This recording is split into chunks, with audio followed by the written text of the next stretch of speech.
الرحمن الرحيم. ازيكم يا حبايب قلبي؟ عاملين ايه؟ يا رب تكونوا بخير. صباح الفل او مساء الفل على اختي وحبيبتي وامي اللي بتتابعني. وحشتوني كمان مره وحشتوني. النهارده بقى جايه لكم وجايبه معايا مشتريات الشهر زي كل اول شهر. كل سنه وانتم طيبين. ربنا يا رب ما يقطع علينا عاده ابدا. فيلا بينا نبدا ونسمي الله ونصلي على الرسول عليه افضل الصلاه والسلام. وتعالى اوريك المشتريات بالاسعار بكل حاجه. ما تنسيش بقى لو انتي اول مرة تتفرجي عليا، ما تنسيش تحطي اشتراك وتفعلي الجرس على كلمة الكل عشان يوصلك كل الفيديوهات يا ست الكل. وطبعا ما تنسيش اللايك بتاعك اللي بينورني على طول، والكومنت اللي زي العسل. هستناك تصلي على الرسول في الكومنتات عليه افضل الصلاة والسلام. تعالي نبدأ ونشوف اول حاجة اشتريتها ايه. طبعا اول حاجه جبتها هي المكرونه، والمكرونه بيكون اساس البيت هو المكرونه والدقيق. اي حاجه تانية ممكن نستغنى عنها، لكن طالما البيت فيه مكرونه وفيه دقيق يبقى الدنيا تمام. وطبعا مع الاضافه للرز. فتعالي نشوف المكرونه اللي انا جبتها ايه. الشهر اللي فات لما صورت معاكم فيديو المشتريات كنت جايبه الملكه، وكنت معظم يعني معظم المشتريات اللي جايباها مكرونه الملكه. لكن كان في واحد بس كيس مكرونه اللي هو اهل القمه. فبصراحه ما كنتش متاكده منها قوي سواء هي حلوه مش حلوه. فالشهر ده بصراحه لما استخدمتها على مدار شهر 6 انا بعمل الكيس على 3 مرات. لما استخدمتها لقيتها بصراحة ممتازة معايا. طب وليه ما نشتريهاش؟ ده في فرق سعر بينها وبين اللي هي الملكة مبلغ يعني. فبصراحة قررت ان انا اكررها تاني.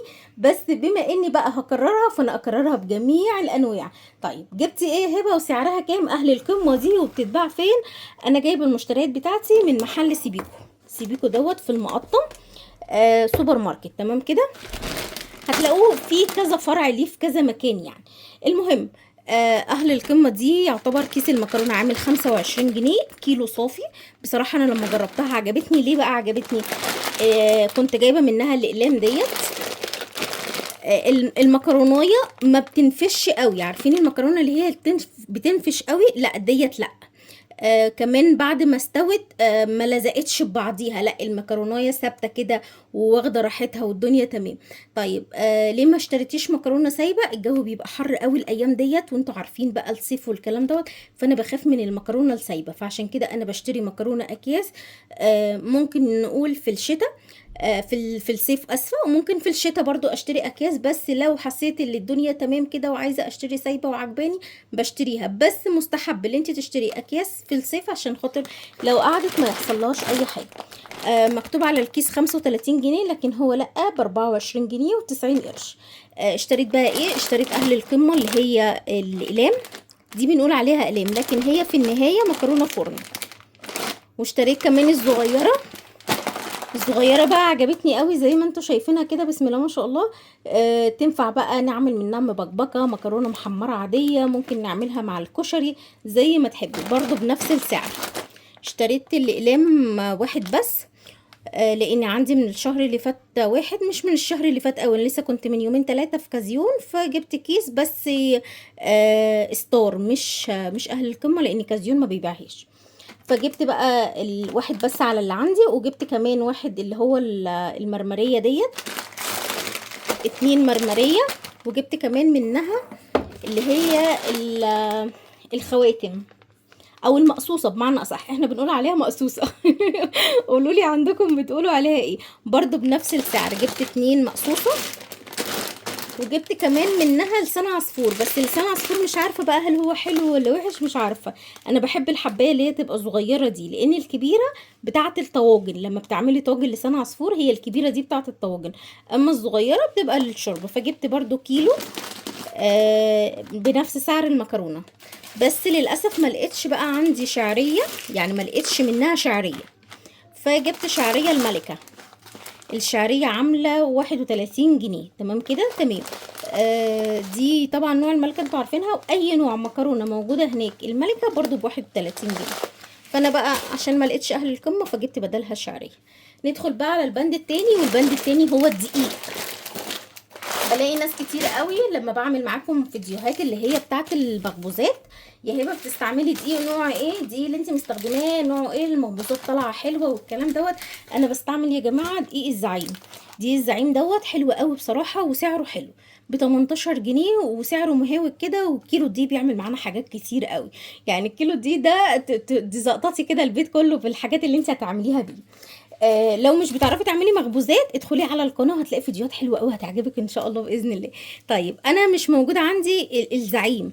بصي هو دلوقتي كازيون فاتح في كل الفروع، في يعني ليه فروع في كل الاماكن. هتلاقي فيه جوه عنده دي اسمه الاطيب دوت، برضو حلو قوي وممتاز، وعملت معاكم منه كذا حاجه بصراحه ممتاز.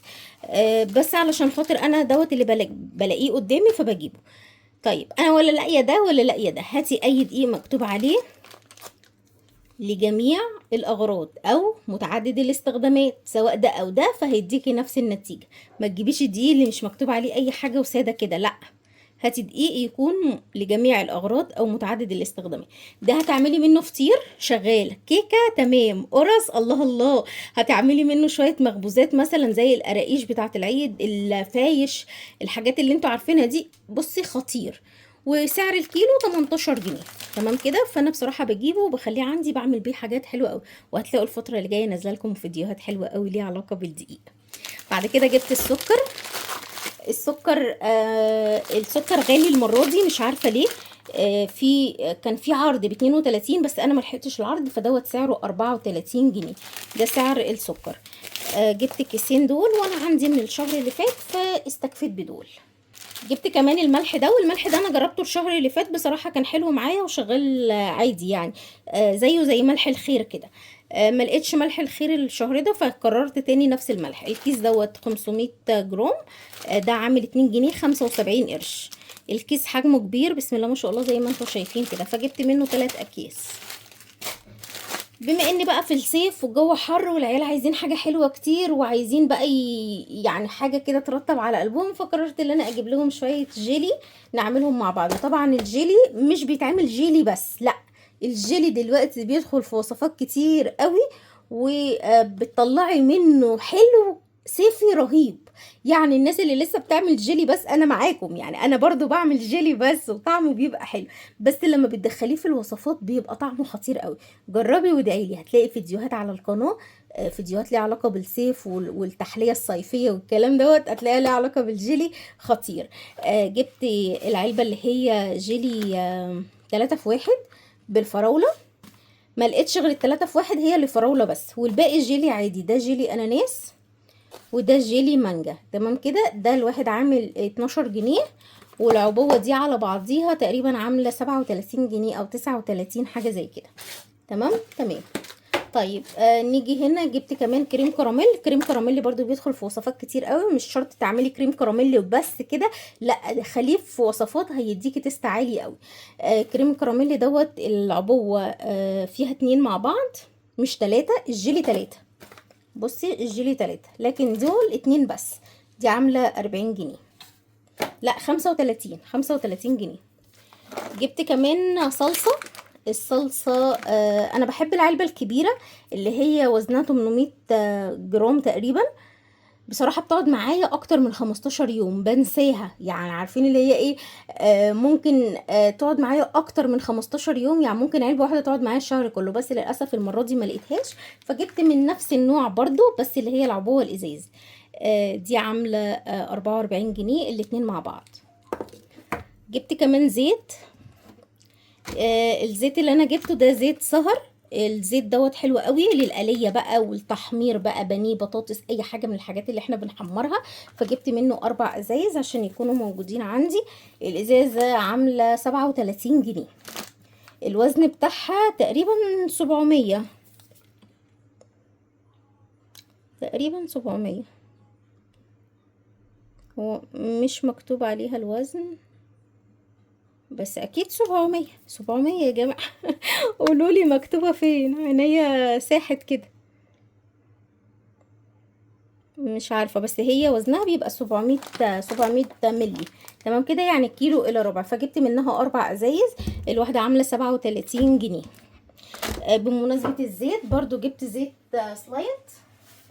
جبت العبوه الكبيره ديت من سلايت، علشان ديت انا بقى بصراحه بحب اللي انا احط على الفول الزيت سلايت، زيت عافيه، زيت كريستال، الذره. فجبت منها العبوه ديت عشان تقعد معايا الشهر كله، سواء بقى بحطه على الفول او بحطه على الجبنه القريش، بيبقى طعمه حلو قوي بصراحه. دي ب169 جنيه، والوزن بتاعها تقريبا كيلو ونص تقريبا، كيلو ونص صافي، يعني لتر ونص، لتر ونص. ده كده ب169 جنيه. ندخل برضو على القسم التاني بقى دوت. وبرضو زي ما بنحب مثلا الجيلي والكريم كراميل في الصيف، فبرضو الكاستر ليه عامل او ليه دور حلو قوي في الصيف. مش عارفه تعملي للولاد اي حاجه، بدل ما تعملي مهلبيه وتحطي نشا، لا احطي معلقتين من الكاستر. الكاستر بيبقى طعمه حلو قوي. عارفه لما تعملي حتى باكو جيلي عادي، ما تدخلوش في الوصفات، بس تعملي جيلي مثلا فراوله وتعملي شويه كاستر، يا سلام على الجمال. تحطي الاتنين في طبق واحد، تقسمي الطبق نصين كده، وتحطي نص الاول جيلي او نص كاستر وفوقيه الحاجه التانية. بيبقى طعمه حلو قوي، ساقع كده ومنعش وبيرطب على القلب وبيبقى طعمه حلو قوي. فجبت علبه الكاستر دي عامله تقريبا 30 جنيه، مش فاكره سعرها كام بصراحه، بس عايزه اقولك بتقعد معايا كتير قوي، وهما معلقتين بس بستخدمهم على كوبايتين من الحليب، بيبقى طعمها حلو قوي. تمام. ده من شركه دريم. جبت كمان بن، والبن انتوا عارفين اسعار البن دلوقتي بقت عاليه قوي، مش عارفه ليه كده، ايه الاسعار الغريبه اللي انا بسمعها دي؟ انا مش عارفه. المهم ربنا يرحمنا ويرزقنا، امين يا رب العالمين، قولي امين. جبت بن فارس، ده حد شكر لي فيه، فالاول مره هجربه، والله اعلم بقى طعمه ايه. انا متعوده على طول بجيب بن بعوف، بس سعره عدى، سعره دلوقتي بقى ب100 جنيه، اللي هو 100 جرام. طب يعني كيلو البن ب1000 جنيه؟ ده ليه؟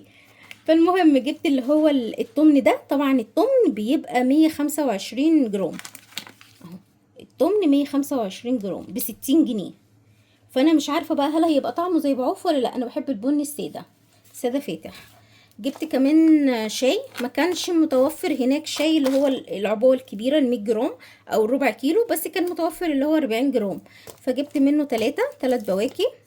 انا مش عارفه مجموع التلاتة بقى هل يساوي ال100 جرام ولا لا، انا مش عارفه، قولولي في الكومنتات.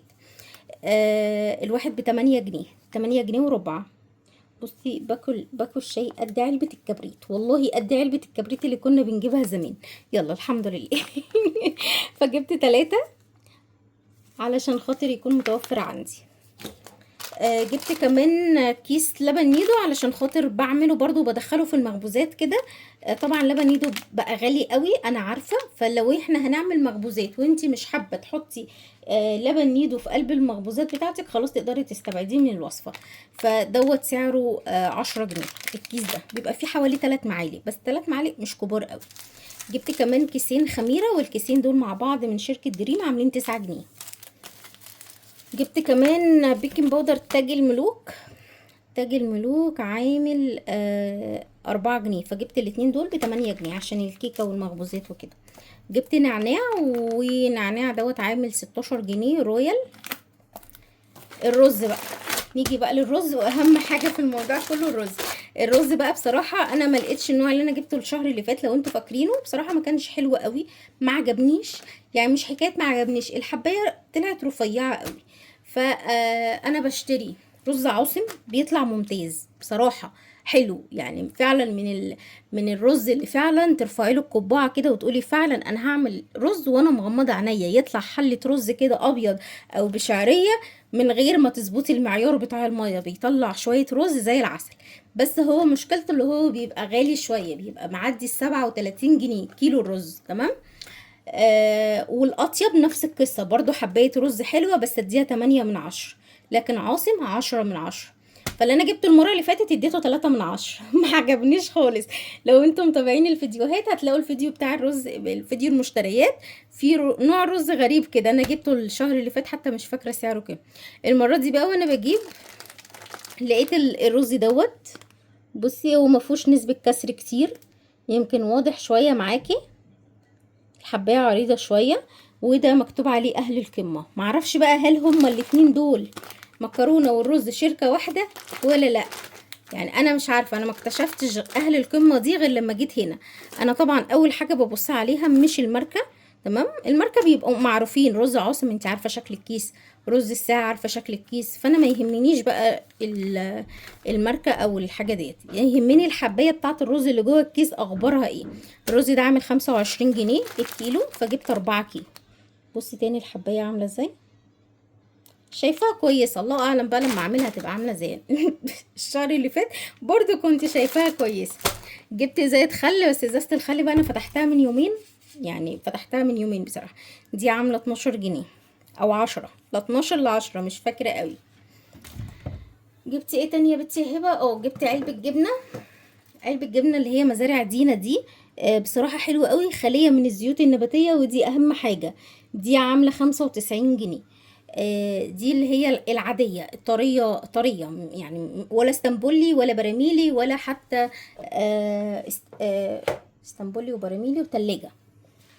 جبت كمان علبة سمنة، وعلبة السمنة عاملة 147 جنيه. دي علبة سمنة روابي اللي هي وزن 2 كيلو، او احنا بنقول عليها 2 كيلو، لكن هي في النهاية كيلو ونص صافي.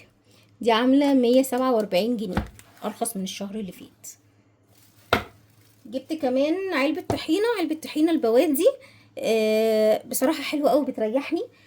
وما جبتش سمسم عشان اعمل طحينه، انا بعملها في البيت بتطلع حلوه قوي، بس ساعات ببقى محتاجه ان انا سمسم، محتاجه فول سوداني عشان اعمل، وما كانش عندي زيت، فانا عايزه طحينه الايام دي، فقلت خليني ان انا اجيب علبه طحينه على طول. سعر العلبه 110. شفتوا الطحينه وصلت لكام؟ انا بقالي كتير جدا ما اشتريتش الطحينه السايبه، ومعرفش سعرها كام. يعني انا اخر مره اشتريت الطحينه السايبه تقريبا كانت ب 190 جنيه الكيلو. فلو انتوا بتجيبوا طحينه صايبه عرفوني سعرها كام. وطبعا اللي عايزه طريقه الطحينه عشان انا بعملها ممتازه وبتطلع طعمها زي بتاعت بره بالظبط والله، قولي لي في الكومنتات، هسيب لك اللينك بتاع الطريقه. بشويه مكونات صغيره تعملي احلى طحينه. ندخل بقى على قسم المنظفات. منظفات مش جايبه كتير، علشان انا من حوالي كده اسبوعين كان في عرض على اوكسي في كازيون، فرحت جبته. كان 4 كيلو، لا 8 كيلو، 8 كيلو ب400 وكسور. فبصراحة جبته ونسيته. عارفة لما تجيبي حاجة بكمية كبيرة وتنسيها، بتوفر معاكي في الميزانية على فكرة.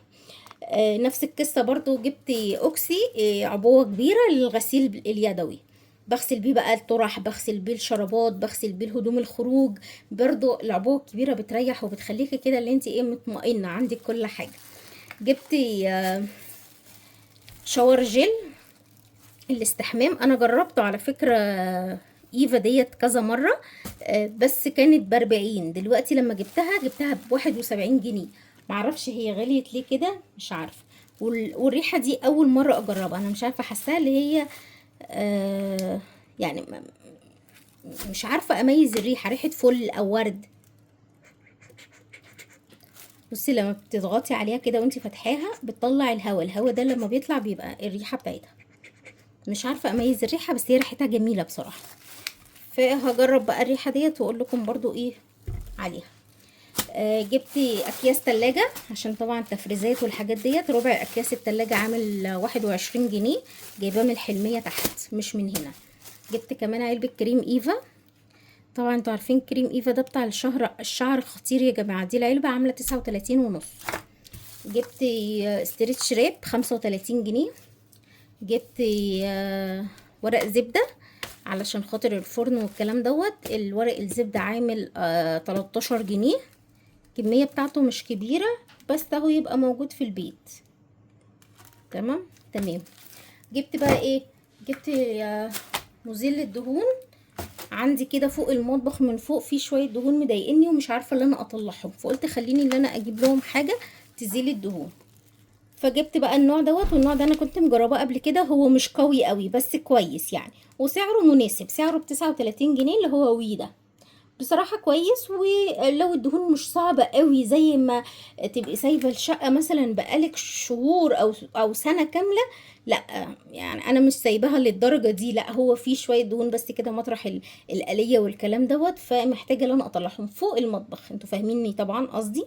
فمش هتحتاج ان انا اشتري حاجه قويه. ده زي سيترس بالظبط، يعني انا لما قارنت بينهم لقيتهم الاتنين نفس الجوده، وحاسه ان سيترس قل شويه، يعني الجوده بتاعته ما بقتش زي اول ما نزل. اول ما نزل كان ليه شنه ورنه كده، كان بصراحه كان جامد. وكان سعره حنين علينا، كان بحاجه و20 جنيه. لكن دلوقتي سيترس وصل لحاجه و90 جنيه، فلا، اللي يغلى ما نجيبهوش. فانا جبت بقى دوت ب39 جنيه، يعتبر حنين علينا شويه. جبت كمان ملمع الخشب، انا لسه ما جربتوش، من فريده، معرفش حلو ولا لا، اللي جربته تقولي في الكومنتات. ده سعر العبوه 55 جنيه، الوزن بتاعها 600 مللي، شايفاها؟ فمش عارفه بقى حلو ولا لا، بس بصراحه شميته لقيته ريحته حلوه كده يعني. مش الريحه الصعبه اللي انت تبقي متضايقه وانت ملمعه الخشب او منضفه الشقه. بس كده خلاص، دي المشتريات اللي انا جبتها. لو وصلتي معايا لحد هنا ما تنسيش تصلي على الرسول في الكومنتات، عليه افضل الصلاه والسلام، وتقولي لي وصلتي للاخر يهم. ما تنسيش كمان لو انت جديده معانا تدخلي تاخدي جوله في القناه، هتعجبك جدا، فيها شويه افكار حلوه جدا في الجون، هينفعوك ان شاء الله باذن الله. بحبكم جدا، شكرا جدا لكم اللي وصلتوا معايا لحد الاخر. ما تنسيش اللايك بتاعك، وسلام عليكم.